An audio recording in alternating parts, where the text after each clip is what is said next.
ദൈവനാമം മഹത്വപ്പെടുമാറാകട്ടെ. നമുക്ക് വീണ്ടും ഇത്രയും പേർക്ക് ദൈവവചനത്തിൻ്റെ കേൾവിക്കായിട്ട് കൂടി വരുവാനിടയായതോർത്ത് ദൈവത്തെ സ്തുതിക്കുന്നു. കഴിഞ്ഞ ആഴ്ചയിൽ നമ്മൾ ഫിലിപ്പിയർക്ക് എഴുതിയ ലേഖനത്തിൽ നിന്ന് ചില കാര്യങ്ങൾ ചിന്തിക്കുവാനായിട്ട് ഇടയായി. അതിൽ പൗലോസ് സന്തോഷിക്കുകയും അതേപോലെ തന്നെ നമ്മളോട് ഓരോരുത്തരോടും കർത്താവിൽ സന്തോഷിക്കുവാൻ ആഹ്വാനം ചെയ്യുന്ന ചില വേദഭാഗങ്ങളാണ് കണ്ടത്. അതോടൊപ്പം നമുക്ക് കർത്താവിൽ സന്തോഷിക്കുവാനായിട്ട് അല്ലെങ്കിൽ കർത്താവിൽ ആനന്ദിക്കുവാനായിട്ട് അനേക കാരണങ്ങളുണ്ട് എന്നുള്ള കാര്യവും നമുക്ക് കാണുവാനായിട്ട് ഇടയായിട്ട് തീർന്നു. അങ്ങനെയാണെങ്കിൽ പൗലോസ് ആഹ്വാനം ചെയ്യുന്നത് പോലെ കർത്താവിൽ സന്തോഷിപ്പാൻ, അത് കാരണം ഇന്നത് എന്നില്ല, ഏത് കാരണത്തിലും അല്ലെങ്കിൽ കർത്താവ് തരുന്ന ഏത് സാഹചര്യത്തിലും സന്തോഷിപ്പാനായിട്ട് ഇടയായി തീരണം എന്നുള്ള വ്യക്തമായിട്ടുള്ള ഒരു ആഹ്വാനം അത് തൻ്റെ ജീവിതം കൊണ്ടും താൻ കാണിച്ചു തന്നിട്ടാണ് നമ്മളോടത് ചെയ്യുവാനായിട്ട് പറഞ്ഞത് എന്നുള്ള കാര്യം നമുക്ക് മനസ്സിലാക്കുവാനായിട്ട് ഇടയായി തീർന്നു. അതുപോലെ തന്നെ അതിന് മുന്നേയുള്ള പ്രാവശ്യം നമ്മൾ ചിന്തിച്ചതിൻ്റെ ചുരുക്കം എന്ന് പറയുന്നത് കർത്താവ് മഹിമപ്പെടണം, അല്ലെങ്കിൽ ക്രിസ്തു തന്നിലൂടെ മഹിമപ്പെടണം, അല്ലെങ്കിൽ സുവിശേഷം തന്നിലൂടെ വർദ്ധിച്ചു വരണം എന്നുള്ള കാര്യങ്ങളാണ് താൻ പറഞ്ഞു വെക്കുന്നത് അല്ലെങ്കിൽ പറയുന്നത് എന്നുള്ള കാര്യം നമുക്ക് മനസ്സിലാക്കുവാനായിട്ട് ഇടയായിത്തീർന്നു. നമുക്ക് 19-ാമത്തെ വാക്യം, അതായത് ഫിലിപ്പിയർ 1:19 വാക്യം, നിങ്ങളുടെ പ്രാർത്ഥനയാലും യേശുക്രിസ്തുവിൻ്റെ ആത്മാവിൻ്റെ സഹായത്താലും അത് എനിക്ക് രക്ഷാകാരണമായി തീരും എന്ന് ഞാൻ അറിയുന്നു.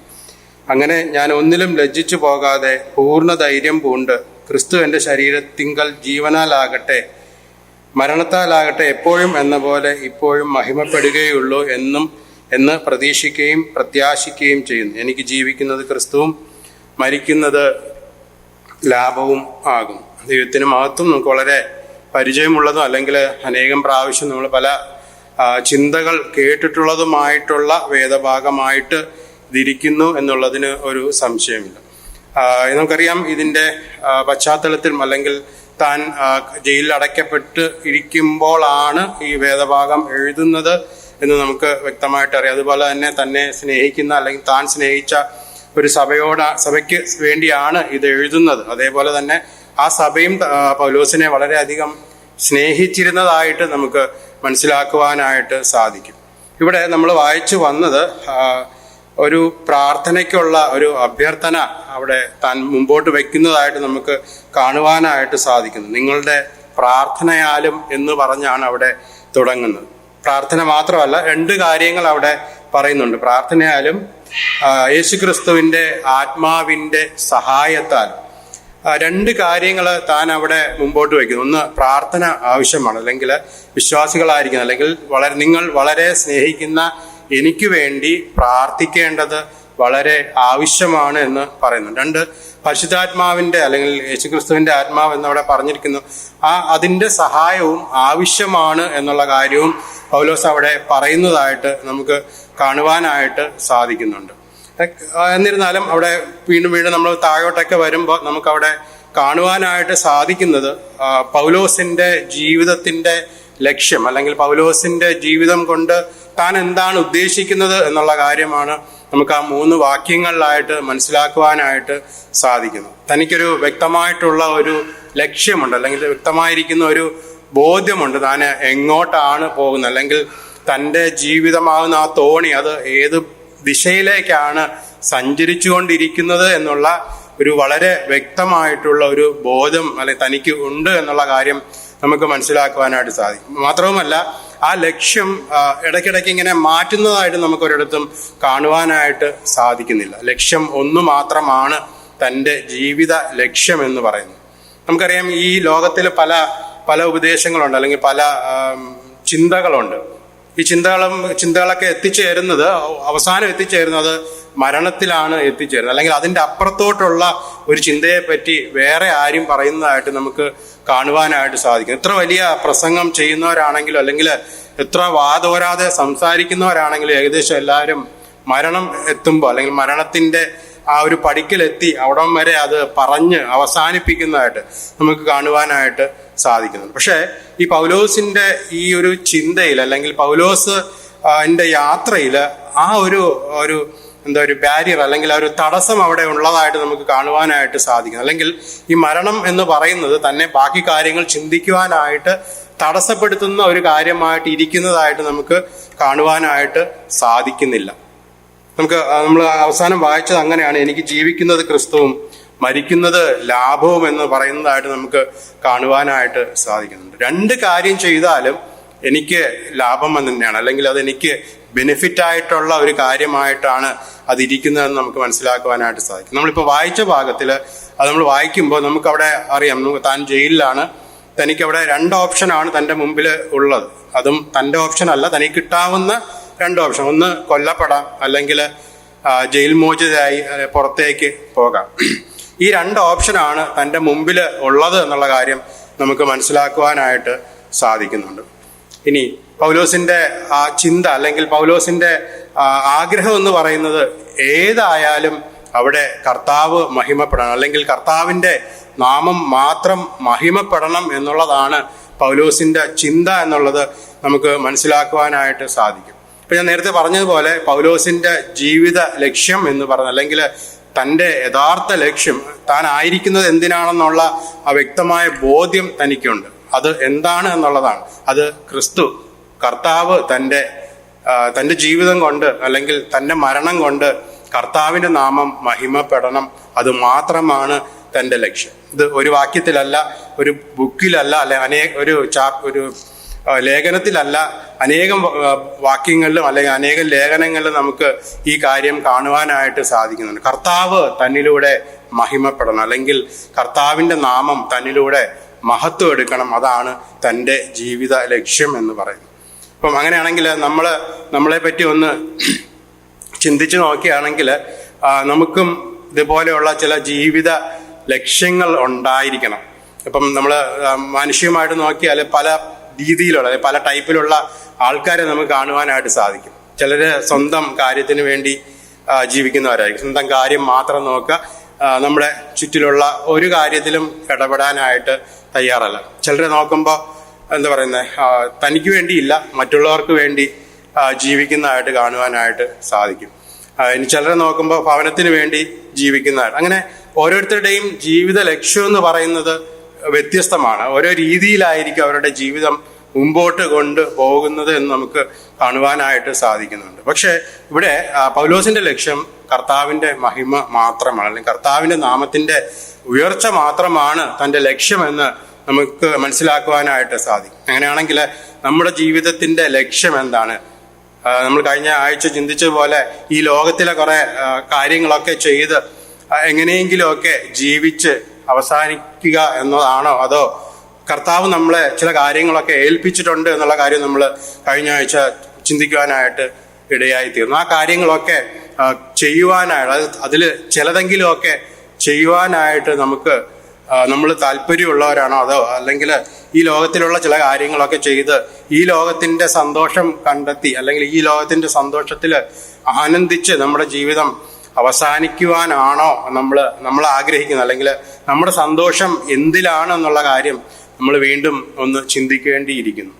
ആ സന്തോഷം കണ്ടെത്തേണ്ടത് ഉത്തരവാദിത്വം തീർച്ചയായിട്ടും നമ്മുടെ തന്നെയാണ്. പൗലോസിന് ആ വിധത്തിൽ തൻ്റെ ജീവിത ലക്ഷ്യം, അല്ലെങ്കിൽ തനിക്കൊരു ലക്ഷ്യമുണ്ടെന്നുള്ള കാര്യം താൻ ആദ്യം തന്നെ അത് സെറ്റ് ചെയ്യുന്നതായിട്ട് നമുക്ക് കാണുവാനായിട്ട് സാധിക്കും. നേരത്തെ പറഞ്ഞ പോലെ മാറി മാറി പോകുന്ന ഒരു ജീവിത ലക്ഷ്യമല്ല, അല്ലെങ്കിൽ ഓരോ ദിവസവും ജീവിക്കുന്ന അനുസരിച്ച് എങ്ങനെയെങ്കിലും അങ്ങ് ജീവിച്ചു പോകട്ടെ എന്നുള്ളൊരു ലക്ഷ്യവും അല്ല. തീർച്ചയായിട്ടും കർത്താവ് തന്നിലൂടെ മഹത്വപ്പെടണം എന്ന് താൻ ആഗ്രഹിക്കുന്നതായിട്ട് നമുക്ക് കാണുവാനായിട്ട് സാധിക്കുന്നുണ്ട്. ഇപ്പം നമ്മൾ കണ്ടു, തൻ്റെ ജീവിതത്തിൽ വരാവുന്ന രണ്ട് സാധ്യതകളാണ്. ഒന്നുകിൽ കൊല്ലപ്പെടാം, ജയിലിൽ വെച്ച് മരണപ്പെട്ടേക്കാം, അല്ലെങ്കിൽ താനെ അവിടെ സ്വതന്ത്രനാക്കി വിടപ്പെട്ടേക്കാം. എന്നിരുന്നാലും തൻ്റെ ലക്ഷ്യം കർത്താവിൻ്റെ നാമത്തിൻ്റെ, അല്ലെങ്കിൽ തനിക്ക് നേട്ടമാകാൻ പോകുന്നത് അല്ലെങ്കിൽ ലാഭമാകാൻ പോകുന്നത് കർത്താവിൻ്റെ മഹിമ മാത്രമായിരിക്കണം എന്നുള്ളതാണ് അവിടെ കാണുവാനായിട്ട് സാധിക്കും. അതിനു വേണ്ടി പ്രാർത്ഥിക്കുവാനാണ് അവിടെ 19-ാം വാക്യത്തിൽ പറയുന്നത്. രണ്ട് കാര്യങ്ങൾ: നിങ്ങളുടെ പ്രാർത്ഥനയാലും യേശുക്രിസ്തുവിൻ്റെ ആത്മാവിൻ്റെ സഹായത്താലും.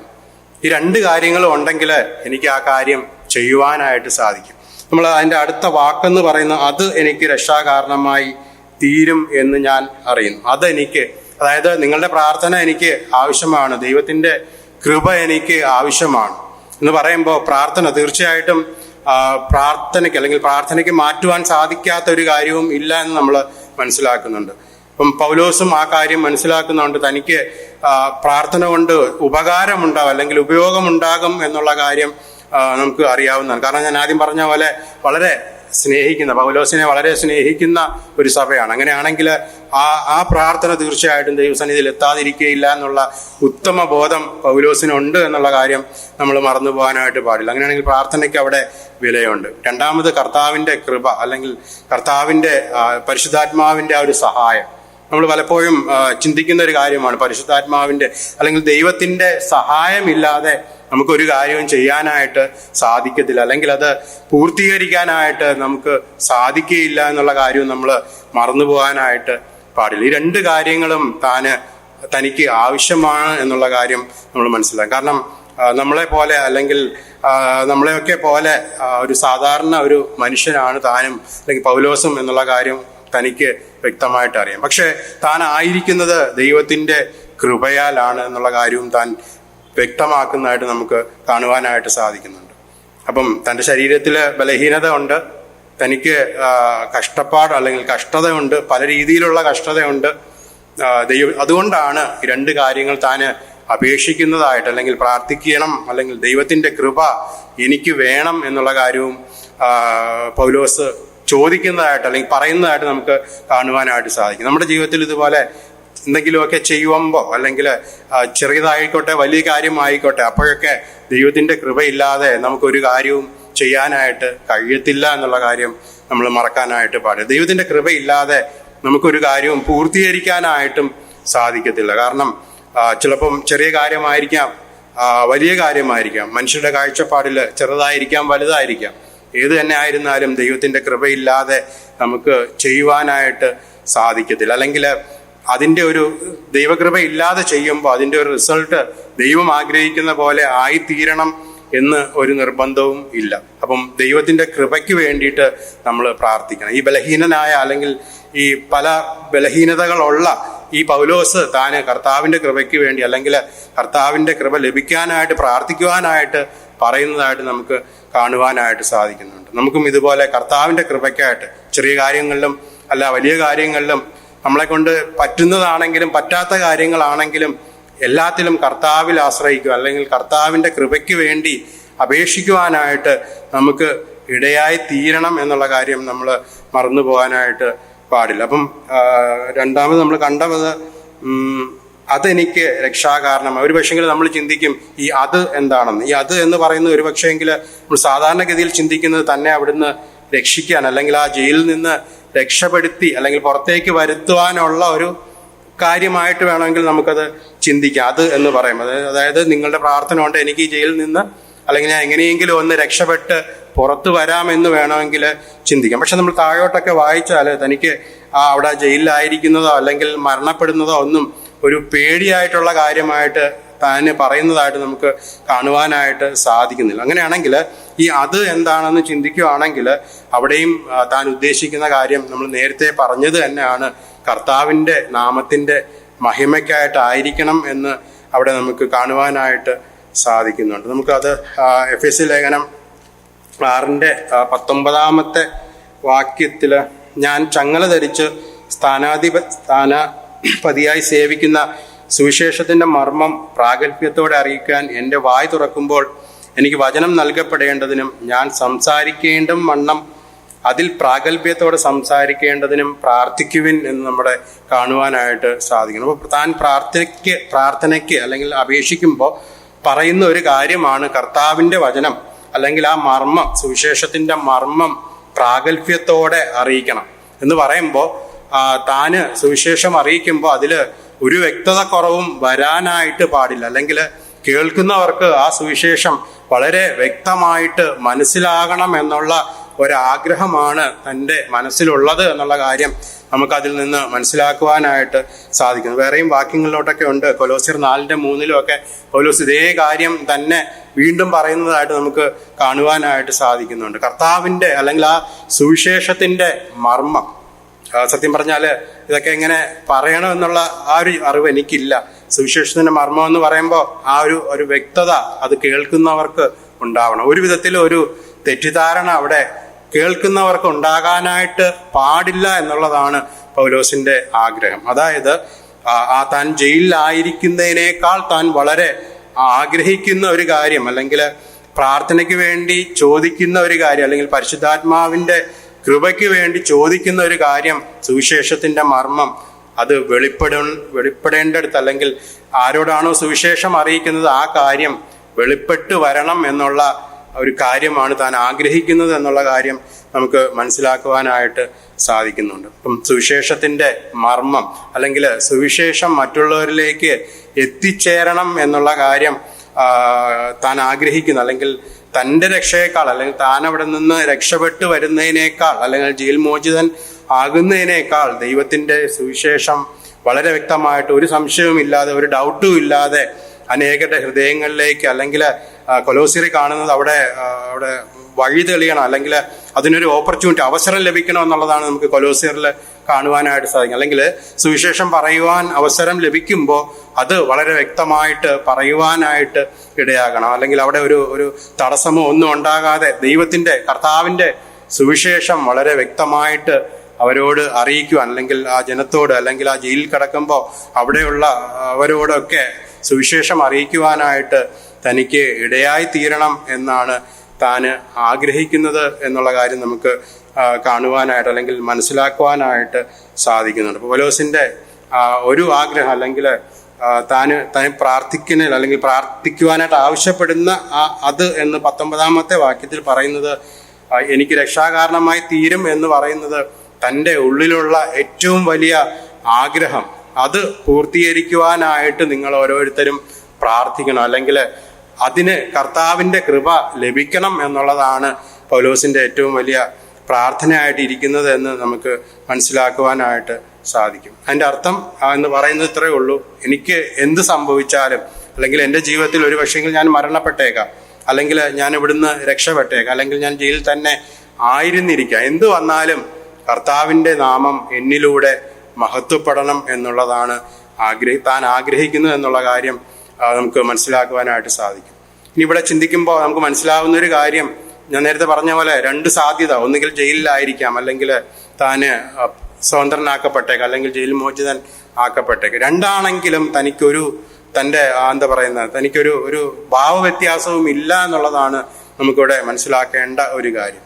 ഇനി എവിടെയാണെങ്കിലും, ജയിലിലാണെങ്കിലും, ഇനി അല്ല താന് പുറത്താണെങ്കിലും, ഒരു വ്യത്യാസവും ഇല്ല എന്നുള്ള കാര്യം. നമ്മുടെ ലൈഫിൽ ഇതുപോലെ നമുക്ക് ഏത് സാഹചര്യമാണെങ്കിലും കർത്താവിന് വേണ്ടിയിട്ട് പ്രയോജനപ്പെടുവാൻ, അല്ലെങ്കിൽ കർത്താവിന് വേണ്ടി നിൽക്കുവാനായിട്ട് നമുക്ക് ഇടയായി തീരണം. അല്ലെങ്കിൽ കൂടെയുള്ള തൻ്റെ കൂടെ അടയ്ക്കപ്പെട്ട, അല്ലെങ്കിൽ ജയിലിൽ അടയ്ക്കപ്പെട്ടവരൊക്കെ ഒരു പക്ഷേങ്കിൽ താൻ ചെയ്ത തെറ്റിനെ പറ്റിയൊക്കെ ആലോചിച്ച് ദുഃഖിച്ചൊക്കെ ആയിരിക്കും ജയിലിലായിരിക്കും. കാരണം നമുക്കറിയാം ജയിലിന്റെ അവസ്ഥ അങ്ങനെയാണല്ലോ, അതിനുവേണ്ടിയാണല്ലോ ജയിലിൽ ആക്കുന്നത്. അപ്പൊ ആ ചെയ്ത തെറ്റിനെ പറ്റിയുള്ള കുറ്റബോധമായിരിക്കും തീർച്ചയായിട്ടും ആ ജയിലിൽ അടയ്ക്കപ്പെട്ടവരെ സംബന്ധിച്ച് അവർക്ക് ഉണ്ടാകാനുള്ള സാധ്യത. പക്ഷെ പൗലോസിനെ സംബന്ധിച്ച് അതല്ല തൻ്റെ ഒരു ചിന്താവിഷയമായിട്ടിരിക്കുന്നത്, അതല്ല എന്ന് നമുക്ക് മനസ്സിലാക്കുവാനായിട്ട് സാധിക്കുന്നുണ്ട്. തൻ്റെ ഒറ്റ ചിന്ത എന്ന് പറയുന്നത് കർത്താവ് മഹത്വപ്പെടണം.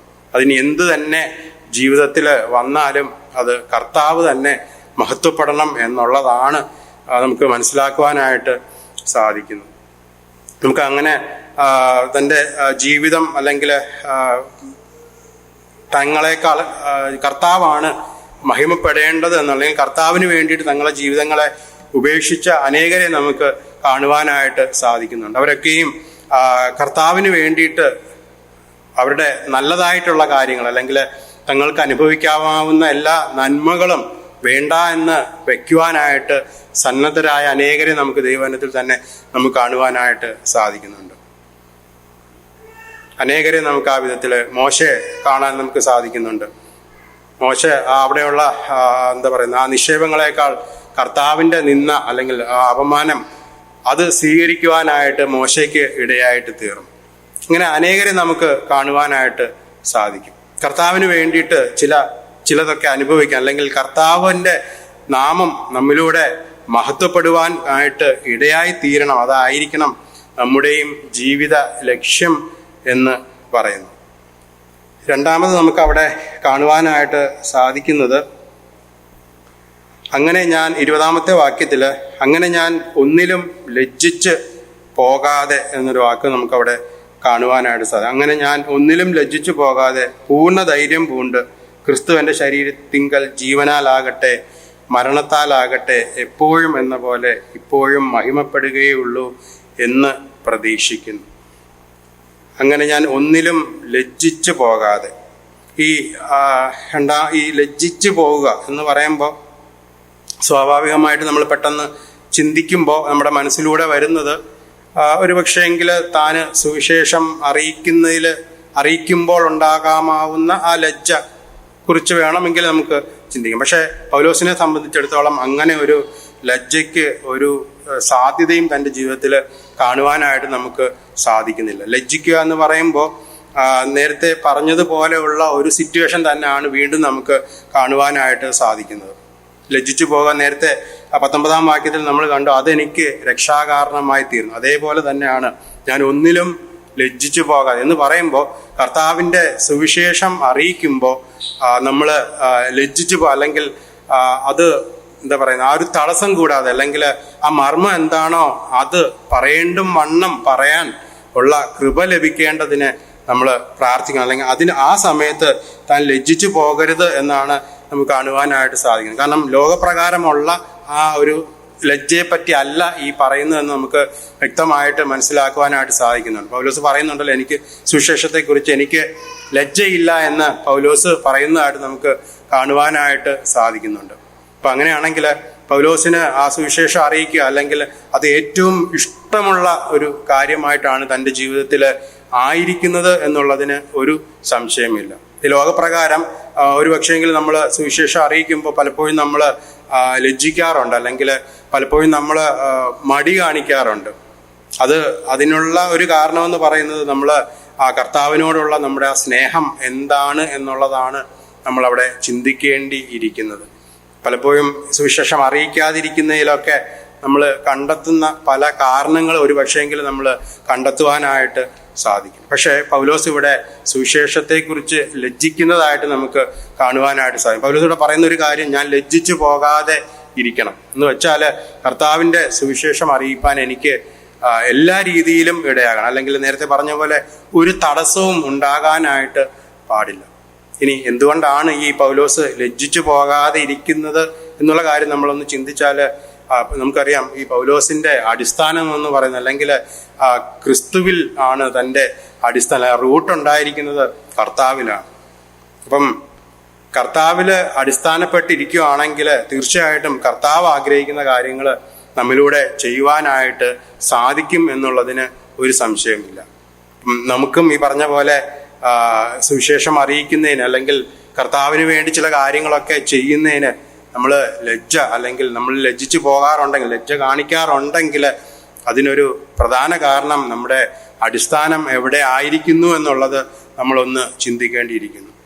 അല്ലെങ്കിൽ നമ്മളുടെ ലക്ഷ്യം എന്താണെന്നുള്ളത് നമ്മളൊന്ന് ചിന്തിക്കേണ്ടിയിരിക്കും. നമ്മൾ എന്താണോ അല്ലെങ്കിൽ കഴിഞ്ഞ ആഴ്ച ചിന്തിച്ച പോലെ നമ്മുടെ സന്തോഷം എന്തിലാണ് എന്നുള്ള കാര്യം നമ്മൾ ഒന്ന് ചിന്തിക്കേണ്ടി ഇരിക്കുന്നു. അങ്ങനെയാണെങ്കിൽ ഈ പൗലോസിനെ പോലെ ഒരു സുവിശേഷം അറിയിക്കുന്ന കാര്യത്തിൽ ഒരു ആത്മാർത്ഥത അല്ലെങ്കിൽ ഈ ക്രിസ്തു എന്ന അടിസ്ഥാനപ്പെട്ടിരിക്കുന്ന അല്ലെങ്കിൽ ക്രിസ്തുവിൽ അടിസ്ഥാനപ്പെട്ടിരിക്കുന്ന നമുക്ക് കർത്താവിൻ്റെ കൽപ്പനകൾ അനുസരിക്കുവാൻ അല്ലെങ്കിൽ കർത്താവ് സുവിശേഷം അറിയിക്കാനായിട്ട് പറയുമ്പോൾ അതിന് ഒരു മടി കാണിക്കാതിരിക്കാനായിട്ട് നമുക്ക് ഇടയായി തീരണം എന്ന് പൗലോസ് ഇവിടെ ആഗ്രഹിക്കുന്നതായിട്ട് നമുക്ക് കാണുവാനായിട്ട് സാധിക്കുന്നുണ്ട്. അല്ലാതെ പൗലോസിന് സുവിശേഷം അറിയിക്കുന്നതുകൊണ്ട് എന്തെങ്കിലും ലജ്ജയ്ക്ക് കാരണമില്ല എന്നുള്ള കാര്യം നമുക്ക് മനസ്സിലാക്കുവാനായിട്ട് സാധിക്കും. കാരണം ഈ പൗലോസ് ജയിലിൽ കിടക്കുന്നത് തന്നെ സുവിശേഷം അറിയിച്ചത് കൊണ്ടാണ് താന് ഈ ജയിലിലായിരിക്കുന്നത് എന്നുള്ള കാര്യം നമുക്ക് മനസ്സിലാക്കുവാനായിട്ട് സാധിക്കും. അങ്ങനെയാണെങ്കിൽ എപ്പോഴും കർത്താവ് മഹത്വപ്പെടണം എന്നുള്ള ആ ചിന്തയാണ് പൗലോസിനെ ഭരിക്കുന്നത് എന്നുള്ളതിന് ഒരു സംശയമില്ല. അതിന് മുന്നോടിയായിട്ട് പറയുന്ന കാര്യം, താൻ ഒന്നിലും ലജ്ജിച്ചു പോകാൻ ഇടയായി തീരരുത്. കർത്താവിൻ്റെ കൃപ തനിക്ക് ആവശ്യമാണ്. താന് നേരത്തെ വായിച്ച പോലെ ആ സുവിശേഷത്തിൻ്റെ മർമ്മം മറ്റുള്ളവരിലേക്ക് എത്തിച്ചേരണം. അതിന് ഒരു തടസ്സവും വരരുത്. അല്ലെങ്കിൽ തനിക്ക് ലഭിക്കാൻ പോകുന്ന അവസരങ്ങൾ അത് ഫലപ്രദമായിട്ട് ഉപയോഗിക്കപ്പെടുവാൻ ഇടയായി തീരണം. ആ കാര്യങ്ങളൊക്കെ മാത്രമേ തൻ്റെ ചിന്തയായിട്ട് അല്ലെങ്കിൽ തൻ്റെ ഭാരമായിട്ട് ആയിരിക്കുന്നുള്ളൂ എന്നുള്ള കാര്യം നമ്മൾ മനസ്സിലാക്കുവാനായിട്ട് സാധിക്കും. ഇനി അവിടെ കാണുന്ന മറ്റൊരു വാക്കാണ് എപ്പോഴും എന്ന പോലെ ഇപ്പോഴും. എപ്പോഴും എന്ന പോലെ ഇപ്പോഴും എന്ന് വെച്ചാൽ ഈ പൗലോസ് ഞാൻ നേരത്തെ പറഞ്ഞല്ലോ, സുവിശേഷം അറിയിച്ചത് കൊണ്ടാണ് താൻ കാരാഗ്രഹത്തിൽ അല്ലെങ്കിൽ ഇപ്പോൾ ആയിരിക്കുന്ന ജയിലിൽ ആക്കപ്പെടുന്നു. ഇനി അതിനും ആ സുവിശേഷം അറിയിച്ചതും കർത്താവിൻ്റെ നാമം മഹിമപ്പെടണം എന്നുള്ള ഒരേ ലക്ഷ്യത്തോടു കൂടെ തന്നെയാണ് താനായിരിക്കുന്നത്.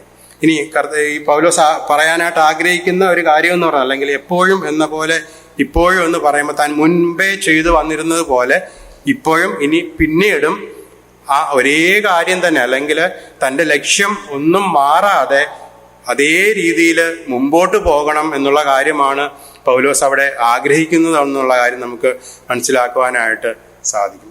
ഒരേ രീതിയിൽ മുമ്പോട്ട് പോകണം. അതാണ് ആദ്യം ഞാൻ പറഞ്ഞ നമ്മുടെ ആ ലക്ഷ്യസ്ഥാനം ആദ്യമേ സെറ്റ് ചെയ്ത് വെക്കണം. സെറ്റ് ചെയ്തിട്ട് ആ ലക്ഷ്യത്തിനായിട്ട് നമ്മൾ മുമ്പോട്ട് പോകണം എന്നുള്ള കാര്യമാണ് പൗലോസ് നമ്മളെ ഓർമ്മിപ്പിക്കുന്നത്.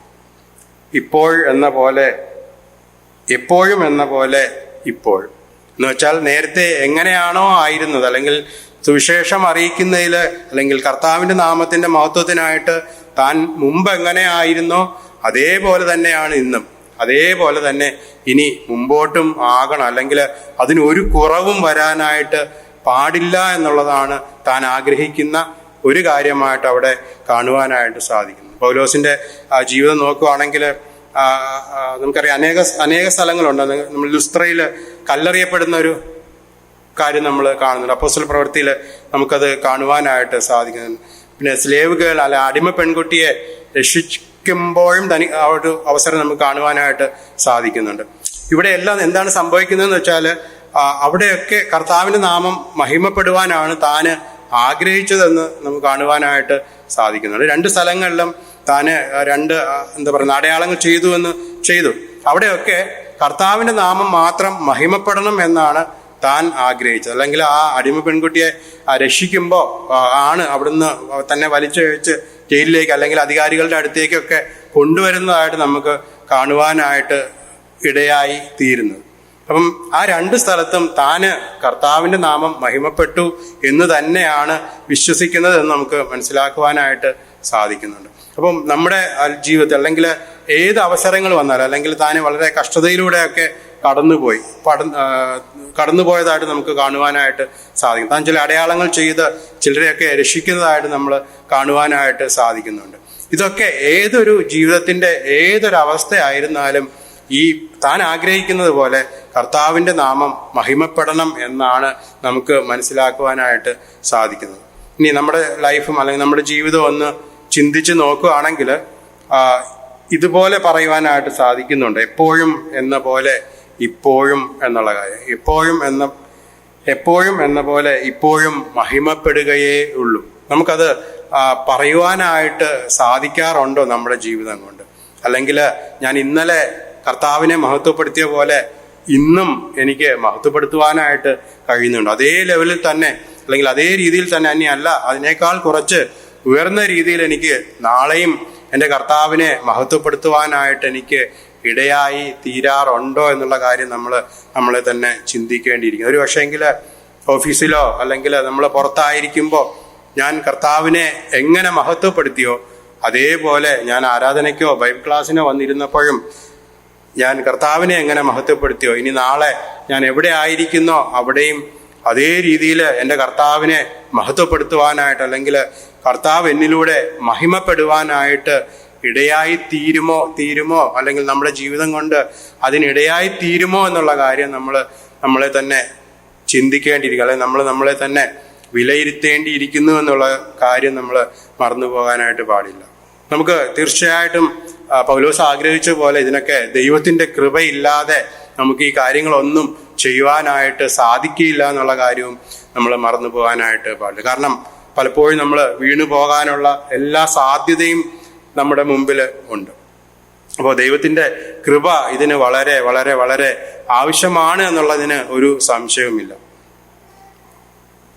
ഇനി മറ്റൊരു രീതിയിൽ പറഞ്ഞാൽ ഇതിന് ദൈവത്തിൻ്റെ കൃപ ആവശ്യമാണ്. ഇനി അല്ല, നമ്മൾ ദൈവകൃപയിൽ ആശ്രയിക്കുന്നില്ലെങ്കിൽ നമ്മൾ ആദ്യത്തെ ക്ലാസ്സിൽ കണ്ടതുപോലെ നമ്മുടെ സന്തോഷം എവിടെ ഇരിക്കുന്നു എന്നുള്ള കാര്യം നമ്മളൊന്ന് ചിന്തിക്കേണ്ടിയിരിക്കുന്നു. അല്ലെങ്കിൽ നമ്മൾ എന്തിനു വേണ്ടിയാണ് നമ്മുടെ ഓട്ടം? അല്ലെങ്കിൽ കർത്താവിനെ പിന്തുടരുന്ന ഓട്ടമാണോ അതോ വേറെന്തിനെങ്കിലും വേണ്ടിയുള്ള ഓട്ടമാണോ?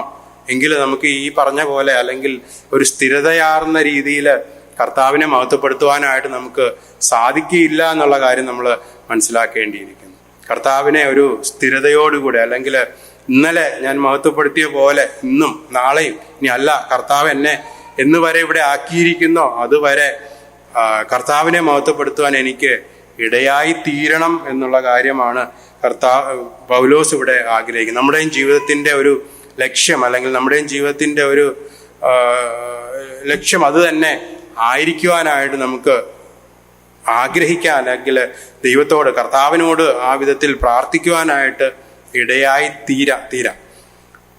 ഇപ്പം പൗലോസിന്റെ രണ്ടാമത്തെ ഒരു ആഗ്രഹം ഇതാണ്, കർത്താവിനെ മഹത്വപ്പെടുത്തണം. എല്ലാ ആഗ്രഹവും ഒന്നിലോട്ട് തന്നെയാണ് വന്നു ചേരുന്നത്. എന്നാലും ഇപ്പൊ നമ്മൾ കണ്ടത് എപ്പോഴും കർത്താവിനെ മഹത്വപ്പെടുത്തുക. അത് ജീവിതത്തിന്റെ ഏത് സാഹചര്യങ്ങളിലായിരുന്നാലും, അല്ലെങ്കിൽ ജീവിതത്തിൽ എന്ത് കഷ്ടത വന്നാലും, ഇനി അല്ല തനിക്ക് ചില കാര്യങ്ങളൊക്കെ ചെയ്യുവാനായിട്ട് ഇടയായി തീർന്നാലും, എന്ത് ചെയ്താലും കർത്താവ് മഹത്വപ്പെടണം.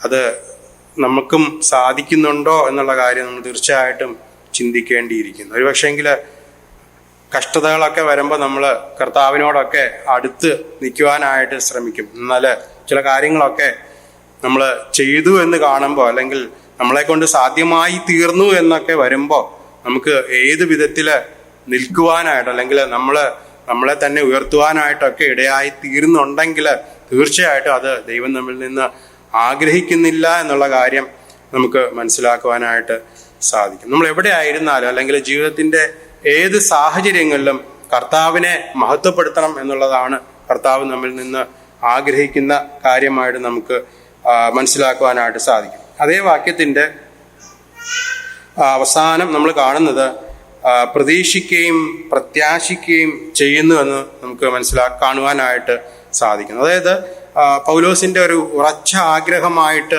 ആ കാര്യം ഇരിക്കുന്നു എന്നുള്ളത് നമുക്ക് കാണുവാനായിട്ട് സാധിക്കും. അല്ലെങ്കിൽ ഇതേ ജീവിത ലക്ഷ്യം അത് അങ്ങനെ തന്നെ ആയിത്തീരണം എന്ന് താൻ ആഗ്രഹിക്കുന്നതായിട്ട് കാണുവാനായിട്ട്, അതാണ് ആ പ്രതീക്ഷിക്കുകയും പ്രത്യാശിക്കുകയും ചെയ്യുന്നു എന്നുള്ളത് നമുക്ക് അവിടെ മനസ്സിലാക്കുവാനായിട്ട് സാധിക്കുന്നത്. ഈ പ്രത്യാശിക്കുക എന്ന് പറയുമ്പോൾ അതിൻ്റെ ആ യഥാർത്ഥ അർത്ഥത്തിലോട്ട് വരുമ്പോൾ നമ്മൾ എന്താ പറയുന്നത്, ഈ ചില കാര്യങ്ങൾക്ക് വേണ്ടി ഇങ്ങനെ കാത്തിരിക്കുമ്പോൾ ഈ കഴുത്തൊക്കെ ഇങ്ങനെ വെളിയിലോട്ട് നീട്ടി ഇങ്ങനെ നോക്കുന്ന ഒരു അവസ്ഥയുണ്ട്. അതാണ് ആ പ്രത്യാശിക്കുക എന്നത്. വളരെ കാംക്ഷയോടുകൂടെ നോക്കിയിരിക്കുന്ന ഒരു കാര്യം, ആ ഒരു വാക്കായിട്ട് അവിടെ പ്രത്യാശിക്കുക എന്ന് പറയുന്നത് നമുക്ക് കാണുവാനായിട്ട് സാധിക്കുന്നുണ്ട്.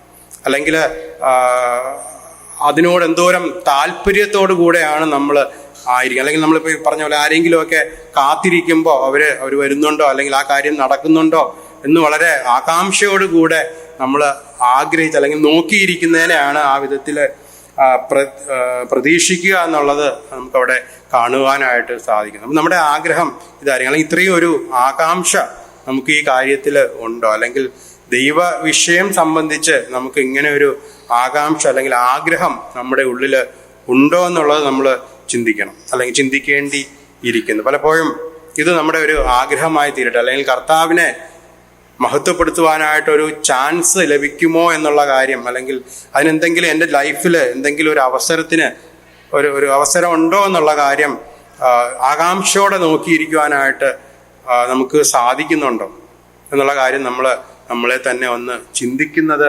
നല്ലതായിരിക്കും. അല്ലാതെ ഈ ലോകത്തിലുള്ള താൽക്കാലികമായി ലഭ്യമാകുന്ന ചില കാര്യങ്ങളുടെ പുറകെയൊക്കെ ഓടിയിട്ട്, അല്ലെങ്കിൽ നശിച്ചു പോകും നമ്മൾ ചില നാളുകൾ അല്ലെങ്കിൽ ചില ദിവസങ്ങളൊക്കെ ഈ ഭൂമിയിലായിരിക്കുമ്പോൾ നമ്മൾ പോകുമ്പം എന്താ പറയുന്ന ഒന്നും കൊണ്ടുപോകാനായിട്ട് നമുക്ക് സാധിക്കത്തില്ലല്ലോ. അപ്പം അങ്ങനെയുള്ള നിസ്സാരമായിരിക്കുന്ന കാര്യങ്ങളുടെ പുറകെ ഓടിയിട്ട് അതിനു വേണ്ടിയുള്ള കാംക്ഷയാണോ, അല്ലെങ്കിൽ അത് കിട്ടാൻ വേണ്ടി എന്തും ചെയ്യാനുള്ള ആഗ്രഹമാണോ നമ്മുടെ ആഗ്രഹം? അതോ കർത്താവിന് വേണ്ടിയിട്ട് നിലനിൽക്കുന്ന ചില കാര്യങ്ങൾ, അല്ലെങ്കിൽ കർത്താവിന് വേണ്ടിയിട്ട് നിലനിൽക്കുന്ന പ്രതിഫലങ്ങളൊക്കെ, അല്ലെങ്കിൽ നമുക്ക് വേണ്ടി പ്രതിഫലങ്ങളൊക്കെ ഈ ഭൂമിയിൽ വെച്ച് സ്വരൂപിക്കുന്നതാണോ നമ്മുടെ ജീവിത ലക്ഷ്യം എന്നുള്ള കാര്യം നമ്മൾ ചിന്തിക്കണം. നേരത്തെ പറഞ്ഞതുപോലെ നമ്മുടെ അടിസ്ഥാനം എവിടെ ആയിരിക്കും? നമ്മൾ കർത്താവിൽ അല്ലെങ്കിൽ ക്രിസ്തുവിൽ വേരൂന്നി എന്ന് നമ്മൾ ഒരു വാക്ക് കാണുന്നുണ്ട്. നമ്മുടെ വേര് കർത്താവിൽ അടിസ്ഥാനപ്പെട്ടതാണോ, അല്ലെങ്കിൽ ആ കർത്താവിനോട് ചേർന്നിരിക്കുവാനായിട്ട്, അല്ലെങ്കിൽ കർത്താവ് ആഗ്രഹിക്കുന്നത് പോലെ സംസാരിക്കുവാനായിട്ട്, അല്ലെങ്കിൽ കർത്താവ് ആഗ്രഹിക്കുന്ന പോലെ കേൾക്കുവാനായിട്ട്, പറയുവാനായിട്ട്, പ്രവർത്തിക്കുവാനായിട്ട് പല കാര്യങ്ങളും നമുക്ക് അതോടൊപ്പം ചിന്തിക്കാനായിട്ട് സാധിക്കും. നമ്മുടെ നാക്ക് അല്ലെങ്കിൽ നമ്മുടെ വാക്ക് അത് കർത്താവിന് പ്രയോജനമുള്ളതാണോ, അല്ലെങ്കിൽ കർത്താവിനെ മഹിമപ്പെടുത്തുന്നതാണോ എന്നുള്ള കാര്യം ഈ പൗലോസ് പറഞ്ഞനുസരിച്ചാണ് കർത്താവ് ആ കാര്യം വളരെ ശ്രദ്ധയോടുകൂടെ ശ്രദ്ധിക്കുന്ന ഒരു കാര്യമായിട്ട് ഇരിക്കും. നമ്മൾ കേൾക്കുന്നത് അത് കർത്താവിനെ മഹത്വപ്പെടുത്തുന്ന കാര്യങ്ങളാണോ നമ്മൾ കേൾക്കുവാനായിട്ട് ആഗ്രഹിക്കുന്നത്, അല്ലെങ്കിൽ കേൾക്കുവാനായിട്ട് കാംക്ഷയോടെ ഇരിക്കുന്നത് കർത്താവിനെ മഹത്വപ്പെടുത്തുന്ന കാര്യങ്ങളാണോ? അല്ലെങ്കിൽ നമ്മുടെ പ്രവർത്തികൾ, ഞാൻ നേരത്തെ പറഞ്ഞ പോലെ ഏതാനും ദിവസങ്ങൾ ഈ ഭൂമിയിൽ ജീവിക്കുന്ന നമുക്ക് എന്തൊരു കണക്കെല്ലാം ഉണ്ട്. എത്ര ദിവസമാണ് ഒരു മനുഷ്യൻ ഈ ഭൂമിയിൽ ജീവിക്കുന്നതെന്നുള്ള ഒരു 80 വയസ്സൊക്കെ വെച്ച് കൂട്ടിയാൽ തന്നെ വളരെ കുറച്ച് ദിവസങ്ങളാണ് ഈ ഒരു മനുഷ്യന് ഈ ഭൂമിയിൽ ജീവിക്കുവാനായിട്ട് ഉള്ളത്. അപ്പം ഈ ചുരുങ്ങിയ കാലത്തിൽ നമ്മുടെ പ്രവർത്തികളൊക്കെ എങ്ങനെ ഇരിക്കുന്നു? അത് മറ്റുള്ളവരെ വേദനിപ്പിക്കാനാണോ, അല്ല എനിക്ക് ചില ടെമ്പററി ആയിട്ടുള്ള കാര്യങ്ങൾ, അല്ലെങ്കിൽ ഭൂമിയിൽ നശിച്ചു പോകുന്ന കാര്യങ്ങളൊക്കെ നേടിയെടുക്കാനാണോ നമ്മൾ ഈ ഓട്ടം ഓടുന്നത്, അല്ലെങ്കിൽ അതിനാണോ നമ്മുടെ ഓട്ടം? അതോ കർത്താവിനെ പിടിക്കാമോ എന്ന് വെച്ച് കർത്താവിനെ പിന്തുടരുന്നതാണോ നമ്മുടെ ഇഷ്ടവും നമ്മുടെ ആഗ്രഹവും നമ്മുടെ കാംക്ഷയും? അല്ലെങ്കിൽ നമ്മൾ ഈ അതിയായ ആഗ്രഹത്തോടു കൂടെ നോക്കുന്നത് എന്തിനു വേണ്ടിയാണ് എന്നുള്ള കാര്യം നമ്മൾ ഓരോരുത്തരും ഒന്ന് ചിന്തിക്കുന്നത് നല്ലതായിരിക്കും. പൗലോസിന്റെ ആഗ്രഹം കർത്താവ് മഹത്വപ്പെടണം എന്നുള്ളത് മാത്രമാണ്. ലോകത്തിൽ എന്ത് വേണമെങ്കിലും സംഭവിച്ചോട്ടെ, ഈ ലോകത്തിൽ പലതും വന്നേക്കാം. അല്ലെങ്കിൽ ജീവിതം എന്ന് പറയുമ്പോൾ പൗലോസിന് സ്റ്റഡി ആയിട്ടുള്ളൊരു ജീവിതം നമുക്ക് ഒരിടത്തും കാണുവാനായിട്ട് സാധിക്കുന്നില്ല. ഒരു പക്ഷേങ്കിൽ തൻ്റെ ആദ്യത്തെ ജീവിതത്തിൽ, അല്ലെങ്കിൽ ആദ്യത്തെ ഒരു പാർട്ട് കർത്താവിനെ കാണുന്നതിന് മുമ്പ് തനിക്ക് അഹങ്കരിക്കുവാനുള്ള എല്ലാ സാധ്യതയും ഉണ്ടായിരുന്നു, അല്ലെങ്കിൽ തനിക്ക് തന്നെപ്പറ്റി തന്നെ പറയുവാനായിട്ട് അനേക കാര്യങ്ങൾ തൻ്റെ മുമ്പിൽ ഉണ്ടായിരുന്നു. പക്ഷെ കർത്താവിനെ കണ്ടു കഴിഞ്ഞപ്പോഴത്തേക്ക് തൻ്റെ ജീവിതം ആകെ മാറിയതായിട്ട് നമുക്ക് കാണാം, അല്ലെങ്കിൽ മാറി മറിഞ്ഞു എന്നൊക്കെ നമുക്ക് വേണമെങ്കിൽ പറയാം. അല്ലെങ്കിൽ ആ ഒരു ചാപ്റ്റർ അവിടെ ക്ലോസ് ചെയ്തതായിട്ട് നമുക്ക് കാണുവാനും മനസ്സിലാക്കുവാനും സാധിക്കുന്നുണ്ട്. പിന്നീടെന്ന് പറയുന്നത് ഒരു വേറെ ഒരു ലൈഫാണ്. കർത്താവിനെ കണ്ട ശേഷം നമ്മൾ വായിക്കുന്നുണ്ട്, താൻ ചപ്പും ചവറും എന്ന്, അല്ലെങ്കിൽ ചപ്പെന്ന് എണ്ണിയതായിട്ട് നമുക്ക് കാണുവാനായിട്ട് സാധിക്കുന്നു. അത് കർത്താവിനെ കുറിച്ചുള്ള ആ ഒരു അറിവിന്റെ ബേസിലാണെന്നുള്ള കാര്യവും നമുക്കവിടെ കാണുവാനായിട്ട് സാധിക്കുന്നു. കർത്താവിനെ കുറിച്ചുള്ള അറിവ്, അല്ലെങ്കിൽ ആ ഒരു വാക്ക് ഞാൻ മറന്നു, കർത്താവിന്റെ ശ്രേഷ്ഠത, അറിവിന്റെ ശ്രേഷ്ഠത നമുക്ക് വായിക്കുവാനായിട്ട് സാധിക്കുന്നുണ്ട്. അപ്പം അങ്ങനെയാണെങ്കിൽ കർത്താവ് എന്താണെന്നും, അല്ലെങ്കിൽ ഞാൻ കഴിഞ്ഞ പ്രാവശ്യം ചിന്തിച്ച പോലെ ആ നിധി കണ്ടെത്തുന്ന കാര്യം നമ്മൾ ചിന്തിച്ചായിരുന്നു. ഒരു വയലിൽ ഒരു നിധി കണ്ടെത്തിയപ്പോൾ ആ വയൽ വളരെ സന്തോഷത്തോടെ പോയി വാങ്ങിയതായിട്ട് നമുക്ക് കാണുവാനായിട്ട് ആ വയലിന് അതുവരെയുള്ള പ്രത്യേകതകളെക്കാൾ, അല്ലെങ്കിൽ ആ ഒരു നിധി കണ്ടെത്തിയപ്പോൾ ആ വയൽ വളരെ പ്രത്യേകതയുള്ളതായിട്ട് മാറി. വേഗം വളരെ സന്തോഷത്തോടെ പോയി വാങ്ങുവാനായിട്ട് ആ മനുഷ്യൻ തയ്യാറായി എന്ന് നമുക്ക് കാണുവാനായിട്ട് സാധിക്കുന്നുണ്ട്. ഈ കർത്താവില്, അല്ലെങ്കിൽ കർത്താവിന്റെ സന്തോഷം, അല്ലെങ്കിൽ കർത്താവ് ഈ നിധിയാണെന്നുള്ള ഒരു ചിന്ത നമ്മിലേക്ക് വരുമ്പോൾ നമ്മൾ തീർച്ചയായിട്ടും അത് നേടുവാനായിട്ട് നമ്മൾ തയ്യാറായി അതിനെ പിന്തുടരും എന്നുള്ളതിന് ഒരു സംശയമില്ല. പക്ഷെ ഈ നിധി കണ്ടെത്തണം എന്നുള്ളതാണ് നമ്മുടെ ആവശ്യം, അല്ലെങ്കിൽ നമ്മുടെ ആഗ്രഹം അതായിരിക്കണം. ഈ കർത്താവ് എത്ര ഉന്നതനാണ്, അല്ലെങ്കിൽ തൻ്റെ മഹത്വം എന്താണെന്നുള്ള കാര്യം നമുക്ക് മനസ്സിലായെങ്കിൽ മാത്രമേ നമുക്കതിനെ യഥാർത്ഥ അർത്ഥത്തിൽ പിന്തുടരുവാനായിട്ട് സാധിക്കത്തുള്ളൂ. അല്ലാതെ ഈ ലോകത്തിലെ ചെറിയ കാര്യങ്ങളുടെ പുറകെ പോകുവാൻ ദൈവം നമ്മെക്കുറിച്ച് ആഗ്രഹിക്കുന്നില്ല എന്നുള്ള കാര്യം നമുക്ക് മനസ്സിലാക്കുവാനായിട്ട് സാധിക്കും. അവസാനം കണ്ടത് നമുക്കൊരു സ്ഥിരത ഉണ്ടായിരിക്കണം. നമ്മൾ കർത്താവിനെ എല്ലാ ദിവസവും ഒരേ രീതിയിൽ, അല്ലെങ്കിൽ അതിൻ്റെ ഗ്രാഫ് ഉയർന്നു പോവുകയാണെങ്കിൽ ഏറ്റവും നല്ലതായിരിക്കും എന്നുള്ളതിന് ഒരു സംശയമില്ല. അല്ലാതെ ഓരോ ദിവസം അനുസരിച്ച് അല്ലെങ്കിൽ സാഹചര്യങ്ങളെ അനുസരിച്ച് അത് കുറയുകയും കൂടുകയും ചെയ്യുവാനായിട്ട് ദൈവം ആഗ്രഹിക്കുന്നില്ല എന്നുള്ള കാര്യവും നമുക്ക് മനസ്സിലാക്കുവാനായിട്ട് സാധിക്കുന്നുണ്ട്. ഇനി 1 കൊരിന്ത്യർ 6:19 വാക്യം, അവിടെ നമ്മൾ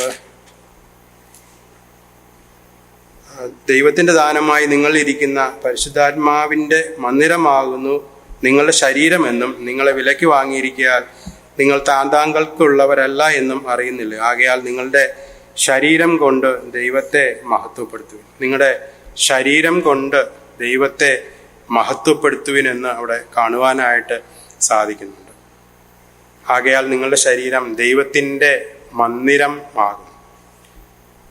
ഇനിയും അനേക വാക്യം നമുക്ക് കാണുവാനായിട്ട് റോമർ 6:19 നീതിയുടെ ആയുധം ആണെന്ന് നമുക്ക് കാണുവാനായിട്ട് സാധിക്കും. അത് നിങ്ങളുടെ ശരീരങ്ങളെ ജീവനും വിശുദ്ധിയും ദൈവത്തിന് പ്രസാദവുമുള്ള യാഗമായി സമർപ്പിക്കാനായിട്ട് പറയുന്നുണ്ട്. അങ്ങനെയാണെങ്കിൽ നമ്മുടെ ശരീരം കൊണ്ടും ദൈവത്തെ മഹത്വപ്പെടുത്തേണ്ടത് ആവശ്യമാണ്. അതാണ് ഞാൻ നേരത്തെ പറഞ്ഞത്. നമ്മുടെ ഈ ശരീരത്തിൽ ലഭിക്കുന്ന അവസരങ്ങൾ അത് ഈ പറഞ്ഞ പോലെ കുറ്റം പറയുവാനാണോ അതോ മറ്റുള്ളവരെ സ്നേഹിക്കുവാനോ, അല്ലെങ്കിൽ നമ്മുടെ നാക്കുകൊണ്ട് മറ്റുള്ളവർക്ക് മാധുര്യം ലഭിക്കുന്ന, അല്ലെങ്കിൽ കർത്താവ് പറഞ്ഞ പോലെ ഉപ്പിനാൽ രുചി വരുത്തിയ, അല്ലെങ്കിൽ നമ്മുടെ പ്രവൃത്തികൾ കൊണ്ട് മറ്റുള്ളവർക്ക് ആശ്വാസം ലഭിക്കത്തക്ക രീതിയിൽ, അല്ലെങ്കിൽ ചുരുക്കി പറഞ്ഞാൽ നമ്മുടെ ശരീരം കൊണ്ട് നമ്മുടെ കർത്താവിൻ്റെ മന്ദിരമാകുന്ന ശരീരം അതിനേക്കാൾ വില മതിക്കാൻ അല്ലെങ്കിൽ അതിനേക്കാൾ വലിയൊരു വാക്ക് പറയുവാനായിട്ടുണ്ടെന്ന് എനിക്ക് തോന്നുന്നില്ല. നമ്മുടെ ഈ ശരീരത്തെ പറ്റി കർത്താവിൻ്റെ അല്ലെങ്കിൽ കർത്താവിൻ്റെ മന്ദിരം അല്ലെങ്കിൽ കർത്താവ് വസിക്കുന്ന മന്ദിരമാണ് നമ്മുടെ ശരീരം.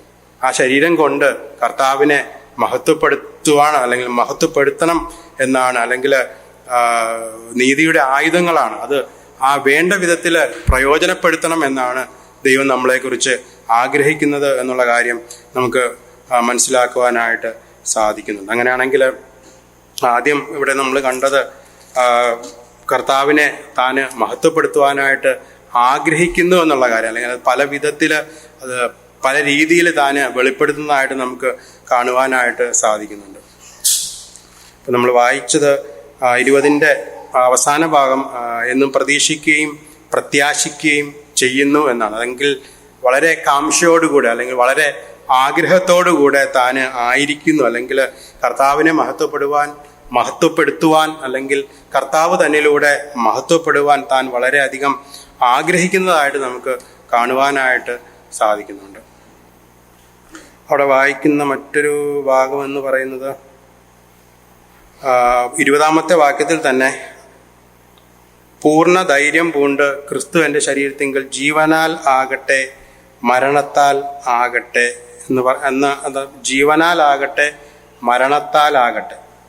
ഇനി നേരത്തെ നമ്മൾ പറഞ്ഞ പോലെ 19 വാക്യത്തിൽ നമ്മൾ കണ്ടത് തനിക്ക് രക്ഷപ്പെടണം അല്ലെങ്കിൽ തനിക്ക് രക്ഷാകാരണമായി തീരും എന്ന് പറയുന്നത് തന്നെ ജയിലിൽ നിന്ന് വിടുവിക്കുന്നതല്ല എന്ന് നമുക്ക് ഈ ഭാഗത്ത് നിന്ന് നോക്കിയാൽ മനസ്സിലാക്കുവാനായിട്ട് സാധിക്കും. കാരണം മരണത്തെ താന് ഭയപ്പെടുന്നതായിട്ട് നമുക്ക് കാണുവാനായിട്ട് സാധിക്കുന്നില്ല. താൻ ജയിലിലായിരിക്കുമ്പോൾ താൻ മരണപ്പെട്ടാൽ തനിക്കതിൽ പ്രത്യേകിച്ച് ഒരു കാര്യവുമില്ല, അല്ലെങ്കിൽ തനിക്ക് തന്നെ ഭീതിപ്പെടുത്തുന്ന അല്ലെങ്കിൽ തന്നെ പുറകിലോട്ട് വലിക്കുന്ന ഒരു കാര്യമല്ല ഈ മരണം എന്ന് നമുക്ക് കാണുവാനായിട്ട് സാധിക്കണം. അതാണ് നമുക്ക് അവിടെ കാണുന്നത്. മരണത്താൽ ആകട്ടെ, മരിക്കുവാണെങ്കിൽ പോലും കർത്താവിനായിട്ട് മരിക്കുവാനായിട്ട് തനിക്ക് ഇഷ്ടമാണ് എന്നുള്ള കാര്യം നമുക്ക് കാണുവാനായിട്ട് സാധിക്കുന്നുണ്ട്. ഇനി മരണം കൊണ്ട് കർത്താവിനെ മഹത്വപ്പെടുത്തുക എന്ന് പറയുമ്പോൾ ആദ്യം ഈ ജീവിതം കൊണ്ട് കർത്താവിനെ മഹത്വപ്പെടുത്തണം. എങ്കിൽ മാത്രമേ മരണത്താൽ കർത്താവിനെ മഹത്വപ്പെടുത്തുവാനായിട്ട് സാധിക്കത്തുള്ളൂ എന്നുള്ള കാര്യവും നമുക്ക് മനസ്സിലാക്കുവാനാണ്. പത്രോസിനോട് കർത്താവ് പറയുന്ന ഒരു കാര്യം, അല്ലെങ്കിൽ പത്രോസ് പിൻവാങ്ങി പോയിട്ട് കർത്താവിൻ്റെ അടുത്ത് തിരിച്ചു വരുമ്പോൾ കർത്താവ് പറയുന്ന ഒരു കാര്യം, എന്നെ അനുഗമിക്കാനാണ് പറയുന്നത്. കർത്താവിനെ അനുഗമിക്കണം അല്ലെങ്കിൽ കർത്താവിനെ പിന്തുടരുവാൻ. അവിടെ നമുക്ക് കാണുന്നത് ഭൂമിയിലായിരിക്കുമ്പോൾ അല്ലെങ്കിൽ നമ്മൾ ഈ ഭൂമിയിൽ ജീവിച്ചിരിക്കുമ്പോൾ നമ്മൾ കർത്താവിനെ മഹത്വപ്പെടുത്തണം എന്നുള്ള കാര്യമാണ് കാണുവാനായിട്ട് സാധിക്കുന്നത്. ഈ ഭൂമിയിൽ അല്ലെങ്കിൽ നമ്മൾ ആയിരിക്കുമ്പോൾ കർത്താവിനെ മഹത്വപ്പെടുത്തുവാൻ അനേകം സാധ്യതകൾ നമ്മുടെ ജീവിതത്തിലുണ്ട്. അനേക വാക്യങ്ങളിലൂടെയൊക്കെ നമുക്കത് കാണുവാനായിട്ട് സാധിക്കുന്നു. അപ്പം നമ്മൾ ഭൂമിയിലായിരിക്കുമ്പോൾ കർത്താവ് ആഗ്രഹിക്കുന്ന ഒരു കാര്യം, നമ്മൾ ഭൂമിയിൽ കർത്താവിനെ മഹത്വപ്പെടുത്തും. എങ്കിൽ മാത്രമേ മരണത്തിലൂടെ അല്ലെങ്കിൽ നമുക്ക് കർത്താവിനെ അനുഗമിക്കാൻ അല്ലെങ്കിൽ പിന്തുടരുവാൻ അല്ലെങ്കിൽ കർത്താവ് ആഗ്രഹിക്കുന്നത് ചെയ്യുവാനായിട്ട് സാധിക്കത്തുള്ളൂ.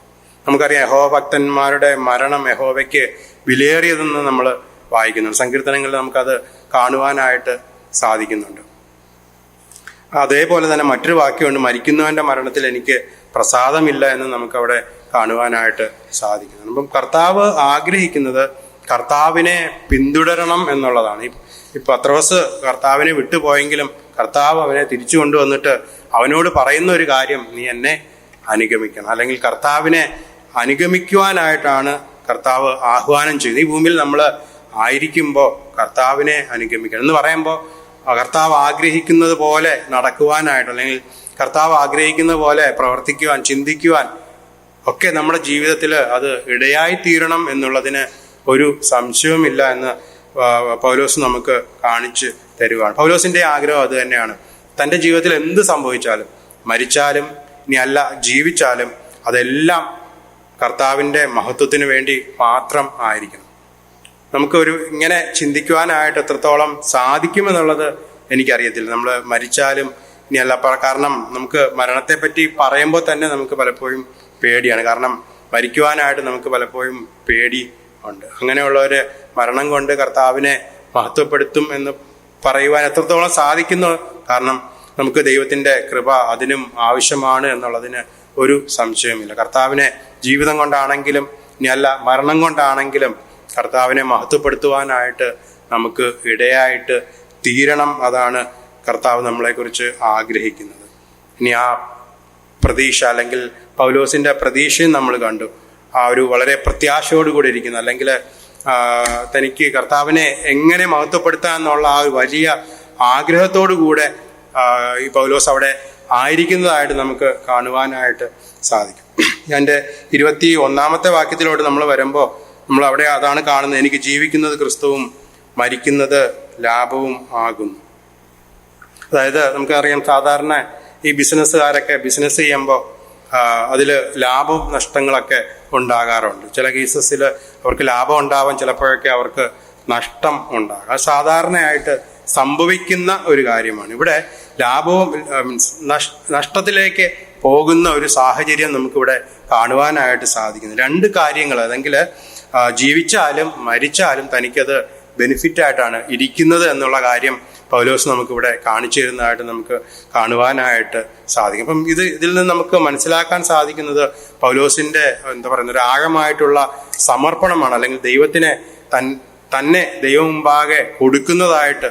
കർത്താവ് എന്നിലൂടെ എന്താണോ ആഗ്രഹിക്കുന്നത് ആ രീതിയിൽ ഞാൻ പ്രയോജനപ്പെടണം, അല്ലെങ്കിൽ ഞാൻ ആയിത്തീരണം എന്ന് പൗലോസ് വളരെ ആഗ്രഹിക്കുന്നതായിട്ട് നമുക്ക് കാണുവാനായിട്ട് സാധിക്കുന്നു. തന്നിൽ ഒരു പേടി, അല്ലെങ്കിൽ ഈ മരണത്തെക്കുറിച്ചോ അല്ലെങ്കിൽ ജീവനെക്കുറിച്ചോ ഒരു പേടിയും നമുക്ക് അവിടെ കാണുവാനായിട്ട് സാധിക്കും. രണ്ട് തന്നെ ആയാലും, ഏത് തന്നെ ആയാലും കർത്താവ്, അല്ലെങ്കിൽ എനിക്കത് ലാഭമാണ്, അല്ലെങ്കിൽ എനിക്കത് ബെനിഫിറ്റായിട്ട് മാത്രമാണ് ആയിരിക്കുന്നു എന്നുള്ള കാര്യം നമുക്ക് കാണുവാനായിട്ട് സാധിക്കുന്നുണ്ട്. നമ്മൾ കൊലോസ്യരിൽ കാണുന്നുണ്ട്, ജീവനായ ക്രിസ്തു എന്ന് നമ്മൾ കാണിക്കുന്നു, അല്ലെങ്കിൽ ജീവിക്കുന്നത് ഞാനല്ല ക്രിസ്തു അത്രേ എന്നിൽ ജീവിക്കുന്നു എന്നുള്ള കാര്യം പൗലോസ് അവിടെ പറയുന്നതായിട്ട് നമുക്ക് കാണുവാനായിട്ട് സാധിക്കുന്നുണ്ട്. ജീവിക്കുന്നത് ക്രിസ്തു എന്ന് പറയുമ്പോൾ ഭൂമിയിൽ കർത്താവ് ആക്കിയിട്ടുണ്ടെങ്കിൽ ക്രിസ്തുവാണ് എന്നിൽ ജീവിക്കുന്നത് എന്നുള്ള ഒരു ബോധം, അല്ലെങ്കിൽ ക്രിസ്തു എന്നിൽ ജീവിക്കുന്നു എന്ന് പറയുമ്പോൾ അതിന് വളരെ വലിയ അർത്ഥം നമുക്ക് കൊടുക്കുവാനായിട്ട്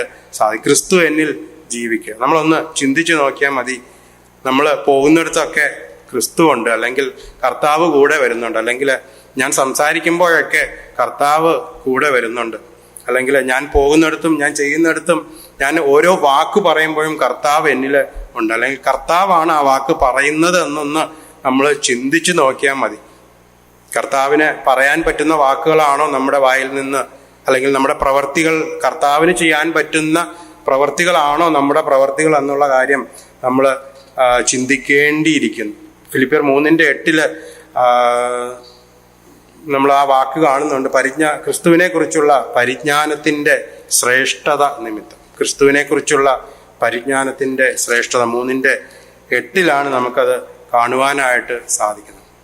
അതും ഒരു വലിയ വിഷയം തന്നെയാണ്, കർത്താവിനെ കുറിച്ചുള്ള പരിജ്ഞാനത്തിൻ്റെ ശ്രേഷ്ഠത. കർത്താവിനെ അറിയുവാനായിട്ട്, അല്ലെങ്കിൽ കർത്താവിനെ താനായിരിക്കുന്നത് പോലെ അറിയുവാനായിട്ട് ഇടയായി തീർന്നാൽ ഈ ലോകത്തിലുള്ള കാര്യങ്ങളൊക്കെ കേവലം നിസ്സാരമാണ്. അല്ലെങ്കിൽ ഈ ലോകത്തിൽ നമ്മൾ നേടുവാനായിട്ട് ഓടി നടക്കുന്ന കാര്യങ്ങൾ എന്തെങ്കിലും ഉണ്ടെങ്കിൽ അതൊക്കെ കേവലം നിസ്സാരമായിട്ട് കളയുവാനായിട്ട് നമുക്ക് സാധിക്കും എന്നുള്ളതിന് ഒരു സംശയമില്ല. കർത്താവിനെ കുറിച്ചുള്ള ആ അറിവ്, അല്ലെങ്കിൽ കർത്താവ് എന്താണെന്നുള്ള ആ പരിജ്ഞാനം നേടുവാൻ നമുക്ക് ഇടയായിട്ട് തീരണം. കർത്താവ് ആഗ്രഹിക്കുന്നത് പോലെ ജീവിക്കാം. അല്ലെങ്കിൽ കർത്താവ് എന്താണോ ചെയ്തത് ഈ ഭൂമിയിൽ, കർത്താവ് എങ്ങനെയാണോ സംസാരിച്ചത് ഈ ഭൂമിയിൽ, അതനുസരിച്ച് നമ്മുടെ ജീവിതങ്ങൾ ക്രമപ്പെടുവാനായിട്ട് ഇടയായി തീരണം. അല്ലെങ്കിൽ മറ്റൊരു രീതിയിൽ പറഞ്ഞാൽ എനിക്കെല്ലാം ക്രിസ്തുവാണ്, അല്ലെങ്കിൽ ഞാൻ ചെയ്യുന്നതും ഞാൻ പ്രവർത്തിക്കുന്നതും എല്ലാം ക്രിസ്തുവാണെന്നുള്ള ആ ഒരു ഉത്ബോധമാണ് പൗലോസിനെ ഈ രീതിയിൽ സംസാരിക്കുവാനായിട്ട് പ്രവർത്തിക്കുവാനായിട്ടൊക്കെ ഇടയായി തീരുന്നു എന്നുള്ളതിന് ഒരു സംശയവുമില്ല. ക്രിസ്തുവിനെ കുറിച്ചുള്ള പരിജ്ഞാനം നേടുവാനായിട്ട്, അല്ലെങ്കിൽ അവൻ എന്താണോ, അല്ലെങ്കിൽ കർത്താവ് അല്ലെങ്കിൽ ദൈവം എന്താണെന്നുള്ള ആ ഒരു കാര്യം മനസ്സിലാക്കി എടുക്കുവാനായിട്ട് നമുക്ക് സാധിക്കുവാണെങ്കിൽ നമ്മുടെ ജീവിതം മാറും, അല്ലെങ്കിൽ നമ്മുടെ ജീവിത രീതി മാറും, അല്ലെങ്കിൽ കർത്താവിനെ നമ്മൾ തന്നെ മഹത്വപ്പെടുത്തും എന്നുള്ളതിന് ഒരു സംശയവുമില്ല. ക്രിസ്തുവിനെ കുറിച്ചുള്ള പരിജ്ഞാനം.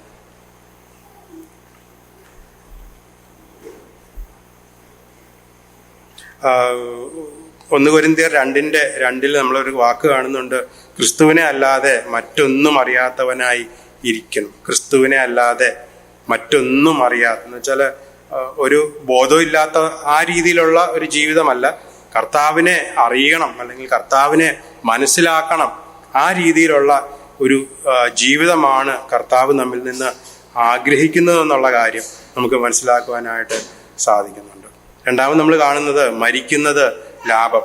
ഈ മരിക്കുന്നത് എങ്ങനെയാണ് ലാഭമായിട്ട് തീരുന്നത് നമ്മളൊന്ന് ചിന്തിച്ചാൽ നമ്മൾ വായിക്കുന്നുണ്ട്, വിട്ടുപിരിഞ്ഞ് ക്രിസ്തുവിനോട് കൂടെ എന്ന് പറയുമ്പോൾ പിന്നീട് അവിടെ ഒരു താമസത്തിനൊരു സാധ്യതയും കാണുന്നില്ല. നമ്മൾ മരിച്ചാൽ കർത്താവിനോട് കൂടെ ആ നിമിഷം, നമ്മൾ പറയുന്ന നൊടിനേരം എന്നൊക്കെ നമ്മൾ പറയും, കർത്താവിനോട് കൂടെ. അല്ലെങ്കിൽ ഒരു പക്ഷേങ്കിൽ പൗലോസിന്റെ ജീവിതം ചിന്തിച്ചാൽ ഭൂമിയിൽ വെച്ച് തൻ്റെ ഏറ്റവും വലിയ സന്തോഷം, അല്ലെങ്കിൽ തൻ്റെ ആഗ്രഹം, അത് നമ്മൾ ഇതുവരെയും കണ്ടുകൊണ്ടിരിക്കുകയായിരുന്നു. അവനിക്ക് കർത്താവിനെ മഹത്വപ്പെടുത്തണം, കർത്താവിൻ്റെ സുവിശേഷം അറിയിക്കണം, അല്ലെങ്കിൽ കർത്താവിനെ അറിയണം, അവൻ്റെ പരിജ്ഞാനത്തിൻ്റെ ആ ശ്രേഷ്ഠത എന്താണെന്ന് മനസ്സിലാക്കണം, ഇങ്ങനെയുള്ള കാര്യങ്ങളായിരുന്നു. അല്ലെങ്കിൽ സുവിശേഷത്തിൻ്റെ മർമ്മം അറിയിക്കണം. ഇതൊക്കെയാണ് തൻ്റെ ആഗ്രഹമായിട്ട് ഇരുന്നതെങ്കിൽ മരണം കൊണ്ട് തനിക്ക് തൻ്റെ കർത്താവിനെ, അല്ലെങ്കിൽ എന്തിനു വേണ്ടിയാണോ താൻ ഇതുവരെയും പ്രയത്നിച്ചത്, അല്ലെങ്കിൽ ആർക്കു വേണ്ടിയാണോ താൻ ഇതുവരെയും പ്രയത്നിച്ചത്, ആ കർത്താവിൻ്റെ അടുത്ത് വളരെ സെക്കൻഡുകൾ കൊണ്ട്, അല്ലെങ്കിൽ നിമിഷങ്ങൾ കൊണ്ട് തൻ്റെ കർത്താവിൻ്റെ അടുത്ത് എത്തിച്ചേരാനായിട്ട് ഇടയാകും. താൻ മറ്റു രീതി പറഞ്ഞാൽ സ്വർഗത്തിൽ എത്തിച്ചേരുവാനായിട്ട് ഇടയാകും. ഇനി കുറച്ചുകൂടെ ചിന്തിച്ച് പറഞ്ഞാൽ ഈ സ്വർഗത്തെക്കാളൊക്കെ ഉന്നതനായിരിക്കുന്ന കർത്താവിനെ, അല്ലെങ്കിൽ താന് പ്രിയം വച്ച ആ കർത്താവിനെ കാണുവാനായിട്ട് ഇടയാകും. ഇപ്പം മരിച്ചാലും തനിക്കത് ലാഭം തന്നെയാണ്. ജീവിച്ചാൽ കർത്താവിന് വേണ്ടി പ്രയോജനപ്പെടുവാനായിട്ട് തനിക്ക് ഇടയാകും. ഇനി മരിച്ചാൽ ജീവിതത്തിൽ താൻ പ്രിയം വച്ച, അല്ലെങ്കിൽ താൻ ഏറ്റവും കഷ്ടപ്പെട്ട കർത്താവിൻ്റെ അടുത്ത് ചില നിമിഷങ്ങൾ കൊണ്ട്, അല്ലെങ്കിൽ കണ്ണടയ്ക്കുന്ന നിമിഷങ്ങൾ കൊണ്ട് താൻ കർത്താവിൻ്റെ അടുക്കൽ എത്തിച്ചേരാനായിട്ട് ഇടയാകും. ഇനി ഈ ഭൂമിയിൽ മരിക്കുമ്പോൾ താൻ ഈ ചെറിയ ലൈഫ് കൊടുത്തിട്ട്, അല്ലെങ്കിൽ ചെറിയ ദിവസങ്ങൾ മാത്രമുള്ള ഈ ജീവിതം കൊടുത്തിട്ട് ഒരു നിത്യജീവനിലേക്ക് താൻ കടക്കുന്ന ഒരു അവസ്ഥ, അല്ലെങ്കിൽ നിത്യജീവൻ നേടുക അല്ല, നിത്യജീവൻ അതിലേക്ക് എത്തിച്ചേരുന്ന ഒരവസ്ഥ. മരണം കൊണ്ട് ഈ 2 കാര്യങ്ങൾ തനിക്ക് നേടുവാനായിട്ടിടയാണ്. എൻ്റെ പ്രിയം വച്ച കർത്താവിനെ, അല്ലെങ്കിൽ ഏറ്റവും ബെസ്റ്റായിട്ടുള്ള, അല്ലെങ്കിൽ താൻ ആഗ്രഹിച്ച ആ കർത്താവിൻ്റെ അടുത്ത് എത്തിച്ചേരുവാനായിട്ട് തനിക്ക് ഇടയായി തീരും. ആ വിധത്തിൽ മരണം തനിക്ക് ലാഭം തന്നെയാണ് എന്നുള്ളതിന് ഒരു സംശയവുമില്ല. ജീവിക്കുമ്പോൾ തീർച്ചയായിട്ടും കർത്താവിനെ താൻ മഹത്വപ്പെടുത്തും എന്നുള്ളതിന് ഒരു സംശയമില്ല, അല്ലെങ്കിൽ ആ രീതിയിൽ ചെയ്തു എന്നുള്ളതിനും ഒരു സംശയമില്ല. രണ്ടായാലും ലാഭമായിട്ടുള്ള, അല്ലെങ്കിൽ ജീവിക്കുന്നത് ക്രിസ്തു, മരിക്കുന്നത് ലാഭം. ഏതു വിധത്തിലായാലും കർത്താവിന് വേണ്ടി മാത്രം എന്നുള്ളതാണ് പൗലോസിൻ്റെ ഏറ്റവും വലിയ ആഗ്രഹം എന്ന് പറയുന്നത്. നമ്മുടെയും ആഗ്രഹം എങ്ങനെ ഇരിക്കുന്നു, അല്ലെങ്കിൽ നമ്മൾ എന്താണ് ആഗ്രഹിക്കുന്നത്? കുറേ നാളുകൂടെ ഈ ഭൂമിയിലൊക്കെ ജീവിച്ച്, അല്ലെങ്കിൽ കുറേ കൂടെയൊക്കെ സമ്പാദിച്ച്, അല്ലെങ്കിൽ ഈ ഭൂമിയിൽ നേടാവുന്നതൊക്കെ നേടിയിട്ട് മരിക്കുവാനാണോ നമ്മൾ ആഗ്രഹിക്കുന്നത്? അതോ നമുക്കുള്ള ചില നാളുകൾ കർത്താവിനെ മഹത്വപ്പെടുത്തിയിട്ട്, അല്ലെങ്കിൽ കർത്താവിനെ മഹത്വം ഉണ്ടാക്കി കൊടുക്കുക, അല്ലെങ്കിൽ കർത്താവിനെ ഉയർത്തുന്നവരായിട്ട് ജീവിക്കുവാനാണോ നമ്മുടെ ആഗ്രഹം എന്നുള്ളത് നമ്മളൊന്ന് ചിന്തിക്കേണ്ടിയിരിക്കുന്നു. ഈ 3 വാക്യങ്ങളിൽ പൗലോസ് ആഗ്രഹിക്കുന്ന ഒറ്റ കാര്യം കർത്താവിനെ മഹത്വപ്പെടുത്തുക. അത് ജീവിതത്തിൻ്റെ ഏത് സാഹചര്യമാണെങ്കിലും, ജീവിതമാണെങ്കിലും മരണമാണെങ്കിലും, ഏത് സാഹചര്യമാണെങ്കിലും കർത്താവിനെ ഉയർത്തണം, അല്ലെങ്കിൽ കർത്താവ് മാത്രം മഹിമപ്പെടണം, അല്ലെങ്കിൽ തൻ്റെ ലക്ഷ്യം ഒരിക്കലും മാറുവാനായിട്ട് താൻ ആഗ്രഹിക്കുന്നില്ല. നമുക്കും ഇതേപോലെ ഈ കർത്താവിൽ വേരൂന്നാം, അല്ലെങ്കിൽ ഈ കർത്താവിന് വേണ്ടിയിട്ട് ജീവിക്കാം, കർത്താവിനെ മഹത്വപ്പെടുത്താം. കർത്താവ് നമുക്ക് ലഭിക്കുന്ന അവസരങ്ങളൊക്കെ അത് കർത്താവിനെ മഹിമപ്പെടുത്തുന്നതിനുള്ള ഉപകരണങ്ങളായിട്ട് നമുക്ക് മാറ്റുവാനായിട്ട് ഇടയായി തീരട്ടെ. ദൈവനാമം മഹത്വപ്പെടുമാറാകട്ടെ.